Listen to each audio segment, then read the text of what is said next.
everyone, and welcome back to my channel, The Grim Reader. As you'll have seen perhaps from the silly thumbnail, this is going to be a chat about my reading in general in terms of amount for 2022. And it's going to be processing the fact that I am a little bit sad about how little I got to read, how few books I managed to read in 2022. So I'm peering over at my reading challenge, which the kind of obsessive in me does like how Goodreads lets you keep track of your reading in that way. I actually do really like that. And in 2020, I had a very good year for some reason. I'm not exactly sure why. It probably had a lot to do with what I read. So as a very slow reader, for me, what I would ideally like to be able to do would be to read a book a week. I know of at least one booktuber who seems to be able to read a book a day, which I just find stunning and impressive, and something I don't think I'll ever really be able to do, because it's just not the way my brain doesn't function that way. I do think I'm somewhat of a slow processor. I do think it takes me longer to, I sort of live with these books that I read most of the time and grapple with them in ways that is actually not always healthy. That's another thing I might chat about. As I get older, I'm more sensitive to the moods that books can throw me into. But that's something I might get to. So 2020, I managed to read 53 books, so one more than one a week. And that's why for 2021, the next year, so the one before 2022, I had my goal as 52. I thought, well, if I did it this year, I can do it the next year. And I failed completely. I was able to read 39 books in 2021. So that's why I decided to make my challenge for this year 39 books, to see, well, I'll just see if I can read as many as I did last year. And it looks like I might fail that challenge. I might get to it, but the thing is, I'm very happy with what I'm reading right now, so I don't feel like deliberately reading a quick read. There is a stubbornness in me that doesn't want to do that. Because it is, for one thing, it doesn't matter that much. I mean, I'm not that appalled at it all, but I'm a little bit surprised, except for the fact that when I go into and actually look at the books, as most of you know, my work takes a lot out of me, and it takes me out of being able to read as much. It's just that plain. And actually, I have to admit, when I was still on the tenure track, there were years when I read barely anything for pleasure. I didn't do a lot of reading, which I think is sad and probably quite true, except for people who are doing active research, and then you read for your research, and I did do that. That's true, but that was was books connected to my research and articles, and a lot of times just excerpts of books. You don't read the whole thing, you skim, or you look for things that are relevant to your topic. But other than that, I would read, I remember reading The Hours, that book, at some point. I kind of remember the books that I read. That's another thing. I do think that because I read so little in comparison, I do kind of have a fairly good memory of what I've read, which is another reason that I rarely reread, partly, and also because I'm a slow reader. Like, it took me a long time to read it one time. Why would I read it again? I mean, I understand that people do like to do that, but for a slow reader like me, and I guess part of the reason for this video is I want to hear from everyone else about, I want to be a what's the word? A representative for the slow readers and for the people who cannot read a book a day. And apparently not even a book a week sometimes. And so that's the other thing I wanted to chat about. So I'm looking at sort of how I read, and I can clearly see how over the breaks I get more done. Then I can sort of do a book a week if I'm careful about what I choose. There's actually also a couple of DNFs on here that I read enough of to make, and I want to remember that I did read enough of them to DNF them, and also the controversy around DNFing them. So I put them on my list anyway. I read, most of Gass's On Big Blue, which I did not like. Anyway, so I'm seeing how, and then we got into the semester, and I have maybe 4 books. So I read like maybe 1 or 2 a month, and a lot of them, and at least 2 of them are audibles, the fantasy books, which were very long, to be honest. I could read listen to shorter books there. So during the semester, I don't really manage more than a couple of months. Sometimes only, and then what I thought would happen, and it didn't really happen, because it's wishful thinking, is that I get to read a lot in Germany when I had the 5 weeks there, and I only read, looks like 1, 2, 3, 4. That's all I got to, including Crossroads, one of a good Audible book, which I really enjoyed listening to.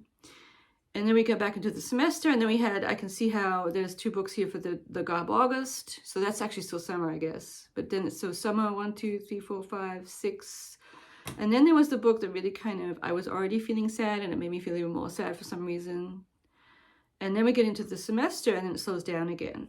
Maybe it looks like 4 or 5 books during the semester. And the semester is 14 weeks. So over the course of 14 weeks, when I'm just busy teaching and doing all the stuff, 14 weeks, I managed, and actually I'm looking at that,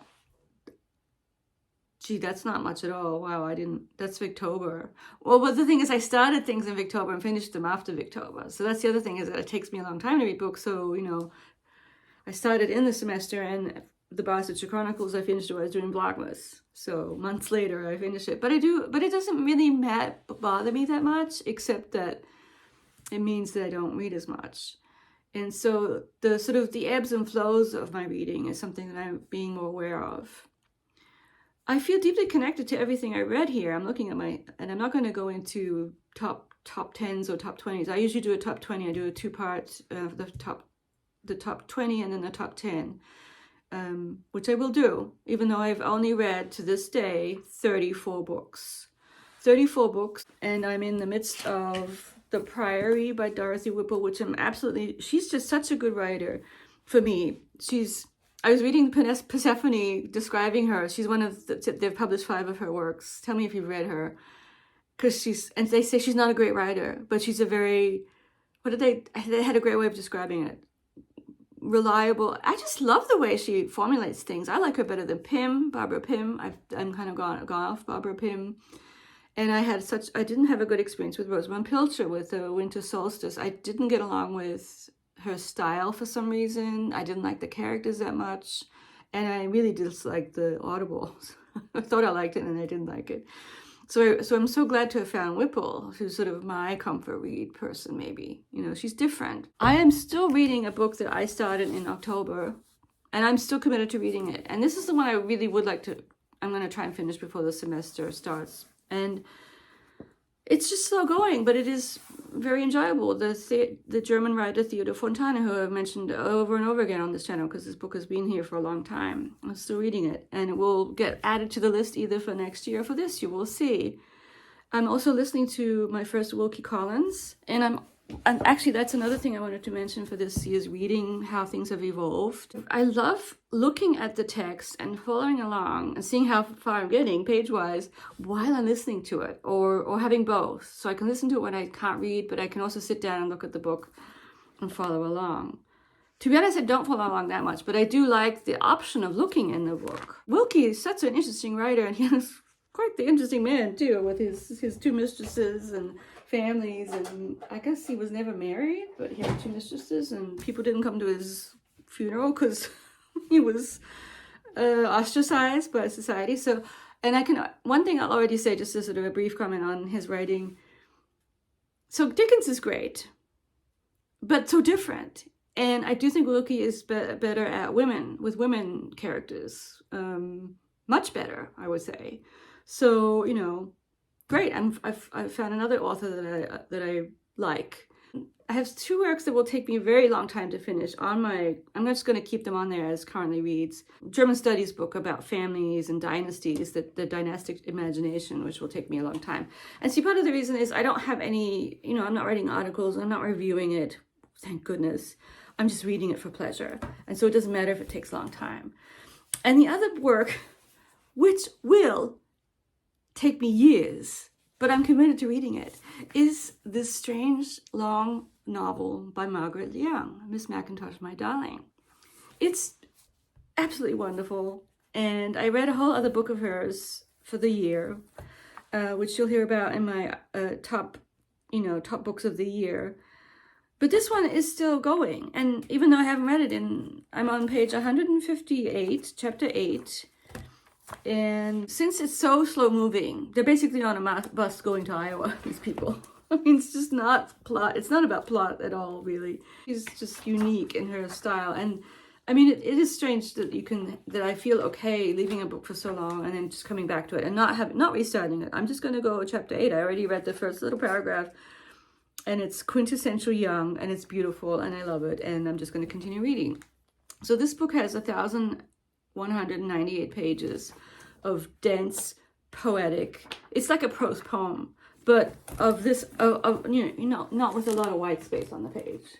So it's like over 1,000 pages of this, this type of writing, and it's slow going.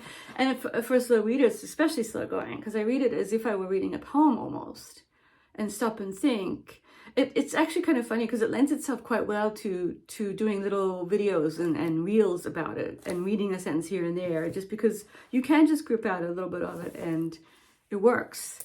So that I'm still reading that, and so that I started reading that last December, and I've kept it on there the whole year. I'm just going to keep it on my list. So and it's nowhere near finished. This has actually already helped me. 12 minutes of talking it out, the fact that I've only read 34 books and the reasons why. And so going forward, I think what I need to do is, first of all, just be okay with the low numbers and play around with the semester. Reading during the semester is actually really important for me because it's one of the only other things I do other than work is to read. However little I get to, I want to keep doing it. And so one thing one could do, but I'm sort of being stubborn about it, is read short stories. I did start reading the Elizabeth Bowen collected short stories. I read the first one called Breakfast, which made me hungry for breakfast a lot earlier than usual. And it's such a fascinating little snippet of her writing because you can sort of tell how she's not quite there yet with her writing, but it's still really good. And it's funny because one thing she seems to do, it's almost like it's experimental, like, MFA, but way back in the day. She focuses too much on like food eating and sentences to do with eating bacon, and it's too much. It's overdone a little bit in a kind of distasteful way, but I love how you can see her. It's an early work and you see how good she's going to be, but she's not quite there yet, is how I would read it. And it was still a good little vignette, a little kind of short snippet of this guy who's uncomfortable with all the people he's having breakfast with in this setting. She's great. So that's another one. She's another one who I've discovered this year. So would be to read short stories and forego bigger things. But I like to have a novel, at least one or two on the go. I like to have a bigger thing on the go. I like to be immersed in a Wilkie Collins. Trollope's fantastic, but he takes me a long time to read. I cannot breeze through a Trollope. It takes me weeks to read one Trollope. And I have a couple of Trollops and to go. So Trollope is up there. Another person who I really want to get to the next one of, because I read the first two of the series, is Émile Zola, the third one, in the order of, not the order of publication, but the order of how things are happening. I have a list. So I forget which one it is. It might be The Kill. So I might read another. And he takes me a while too. I remember having to get the Kindle of the Zola to finish it in Germany because I didn't want to take my nice copy of it because I wanted to not have to bring it back in Germany. It was the cusp of going to Germany. So I started it at sometime in April probably and finished it in May. So that took me a while too. Things just slow down for me a lot in the semester in terms of page count. I do feel, I am a little bit, not concerned exactly, but embarrassed by how little I read compared to everyone else out there on the booktubes. But then again, I'm someone who's easily embarrassed and I shouldn't be so down on myself. And I always try and come back to the sense of enjoyment. It's about the process. It's about experience, how good you feel when you are reading, because of what you're getting out of it, and not about finishing. And that is why we read, right? I mean, that's why I read. It really kind of calms me down. Unless, and then that's the other thing, this year has been really interesting. So the book that kind of some books have made me sad. Like, I have to step away from darker things, I think. And it was the Thomas Bernhard, Wittgenstein's Neffe. So Thomas Bernhard, this very interesting Austrian writer, who had a very sad life, basically. And he was able to sort of transform these sad experiences into, they propelled his writing, I think. But just these, he was very sickly and in hospitals a lot, and he was basically in the same hospital where his father died, and he was there at the same time when his father died. I mean, just really kind of, there's a deep cynicism and sadness there in Bernhard that leads to his writing being somewhat, I don't know. He is a very good writer. He's very readable. But there's something about his writing that kind of, it wasn't quite a slump, but it occupied my mind in a not necessarily healthy way for a while. So even though I'd like to read more Bernhard, I have to be a bit careful. And then the other thing is that I am drawn to these difficult writers, experimental, modernist. I mean, I would love to read some Beckett. I have Peter Weiss, so the German writer who lived in Sweden for most of his life. This, gosh, how long would this take, Kathy, to read? His long tome about a sort of autofiction, I think. It's sort of a type of autofiction. And it's called The Aesthetic of Resistance. So yeah, that's what I've been thinking about. I kind of have talked through my issues with the fact that I have only read, to this day. My last book that I finished was Breakfast at Tiffany, which I haven't talked to you guys about, which I won't do now, but suffice to say that it was good, a bit dated, 4 stars. And before that, Kindred, which I also gave 4 stars, I think, was also good. So those are my 2 most recent reads. Anyway, I will stop here and let me know how you feel about the number of books you have read, people read, and the aspect of, is it important? Is the number important? You know, and in what sense is it important?